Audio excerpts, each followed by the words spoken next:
Class 10th English subject poem dust of snow अर्थात बर्फ के कण।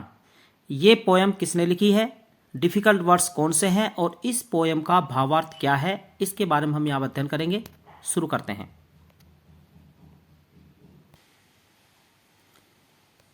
डस्ट ऑफ स्नो ये पोयम लिखी है रॉबर्ट फ्रॉस्ट ने, अर्थात इसकी जो रचना की है रॉबर्ट फ्रॉस्ट ने की है। इसके पोइट है रॉबर्ट फ्रॉस्ट।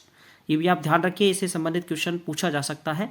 तो यहाँ पर हम पहले पोएम को पढ़ेंगे, इसके बाद इसके डिफिकल्ट वर्ड्स जानेंगे और इसका भावार्थ क्या है ये भी हम जानेंगे। देखिए यहाँ पर पोएम शुरू करते हैं।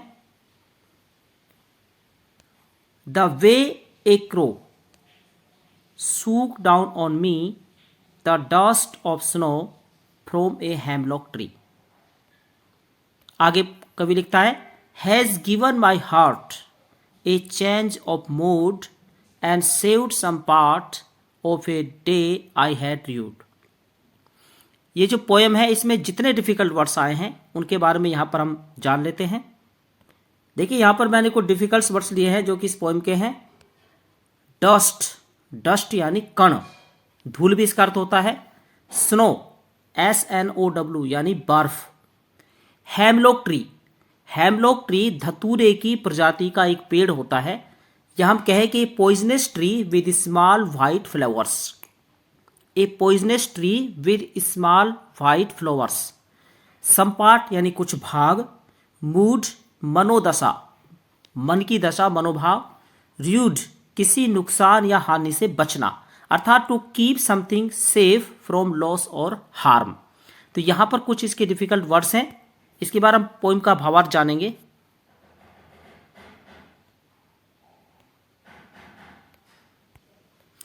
इस कविता में कवि को एक बुरे दिन का अनुभव होता है।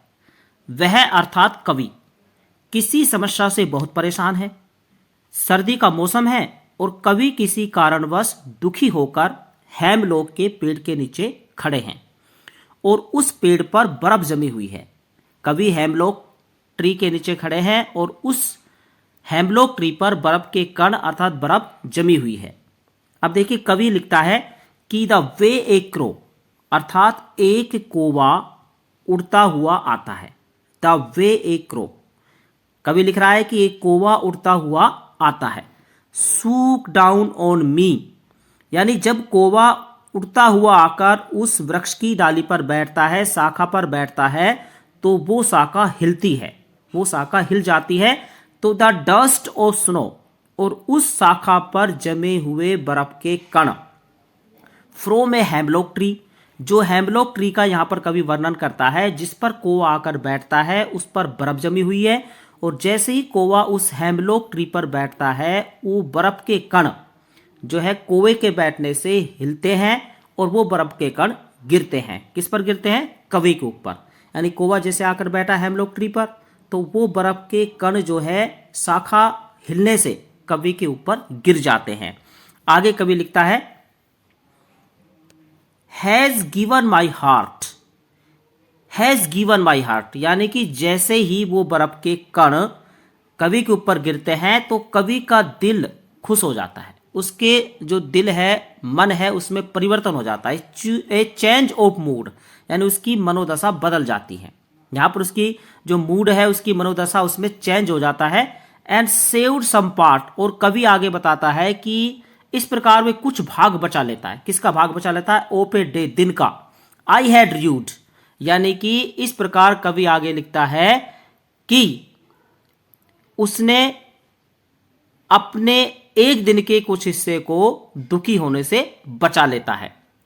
कवि ये लिखता है कि पहले जब मैं दुखी था, अब बर्फ के कुछ कण जो कवि पर यानी मेरे ऊपर गिरे, कवि के ऊपर कवि लिख रहा है कि बर्फ के जो कुछ कण है वो जब मेरे ऊपर गिरे तो इससे मुझे आनंद का अनुभव हुआ, और इस प्रकार मैंने अर्थात कवि ने अपने एक दिन के कुछ हिस्से को दुखी होने से बचा लिया।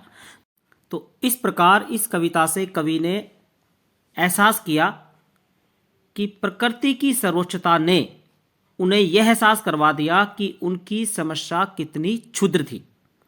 अर्थात तथ्य यह है कि जो हेमलॉक ट्री है हेमलॉक ट्री का पेड़ ये जहरीला होता है, जिसमें बैठा हुआ कौवा, यहाँ पर जो कौवा बैठा हुआ है, इसमें बैठा हुआ कौवा यह कयामत का सूचक है। ठीक है। और कवि के जीवन में आनंद के वाहक के रूप में कविता में जो भय का उपयोग किया गया है वो एक विडंबना है। तो कवि का मानना है कि ये विषय इस बात पर जोर देने की कोशिश करते हैं कि लोग और चीजें जो कि जीवन के नकारात्मक पहलू से जुड़ी होती है, कभी कभी परिवर्तन और खुशी के वाहक हो सकते हैं। अर्थात कवि कहना चाहता है कि प्रकृति में होने से किसी को भी कभी भी और कहीं भी लाभ हो सकता है। तो इस पोइम में कवि ने यह संदेश दिया है। धन्यवाद मित्रों।